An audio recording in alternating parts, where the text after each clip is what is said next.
முதியவர்கள் அல்லது உடல்நிலை சரியில்லாதவர்கள் உபவாசத்தை தவிர்த்து சிவ வழிபாட்டை மட்டும் செய்யலாம். அடுத்து 4 கால பூஜை. சிவாலயங்களுக்கு சென்று அல்லது வீட்டிலேயே இரவு முழுவதும் கண்விழித்து 4 காலங்களிலும் சிவனை வழிபட வேண்டும்.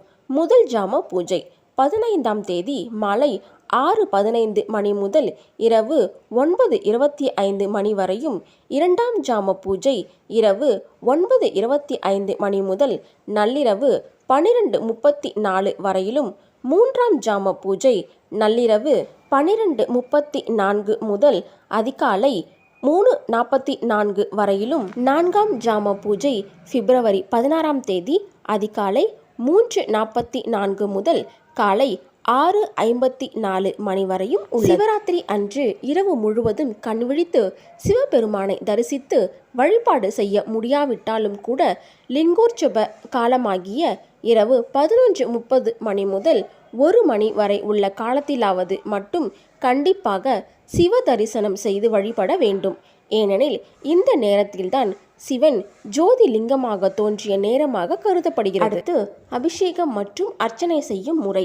பால், தயிர், தேன், நெய், இளநீர், பன்னீர், கரும்புச்சாறு மற்றும் வில்வ இலைகளால் சிவலிங்கத்திற்கு அபிஷேகம் மற்றும் அர்ச்சனை செய்து வந்தால் நம் உள்ளமாகிய ஆன்மா சுத்தம் பெறும் என்பது ஐதீகம். அடுத்து மந்திர உச்சாடனம். ஓம் நமசிவாய, சிவபுராணம், சிவ காயத்ரி மந்திரம், சிவ ருத்ர மந்திரம் அல்லது சிவ ஸ்தோத்திரங்களை பாராயணம் செய்ய வேண்டும். அடுத்து சிவராத்திரி அன்று இரவு முழுவதும் சிவபெருமானின் பெருமைகளை பாடி அமைதியான சூழலில் மந்திரங்களை உச்சரிப்பது ஆன்மீக பலன்களை அதிகரிக்கும். எந்த மந்திரமும் தெரியாது என்பவர்கள் கூட ஓம் நமசிவாய என்ற சிவ மந்திரத்தை மட்டும் தூய்மையான மனதுடன் சொல்லி வந்தாலே போதும். அடுத்து தியானம்.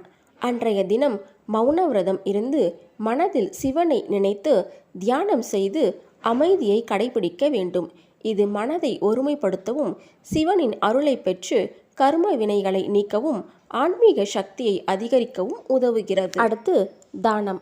அன்றைய தினம் நம்மால் முடிந்த அளவு தான தர்மம் செய்ய வேண்டும்.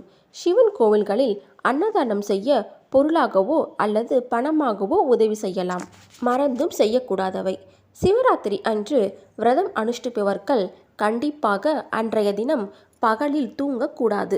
இரவு முழுவதும் கண்விழித்திருந்து சிவபெருமானை நினைத்து வழிபட வேண்டும். அடுத்து அசைவ உணவுகளை செய்யவோ சாப்பிடவோ கூடாது.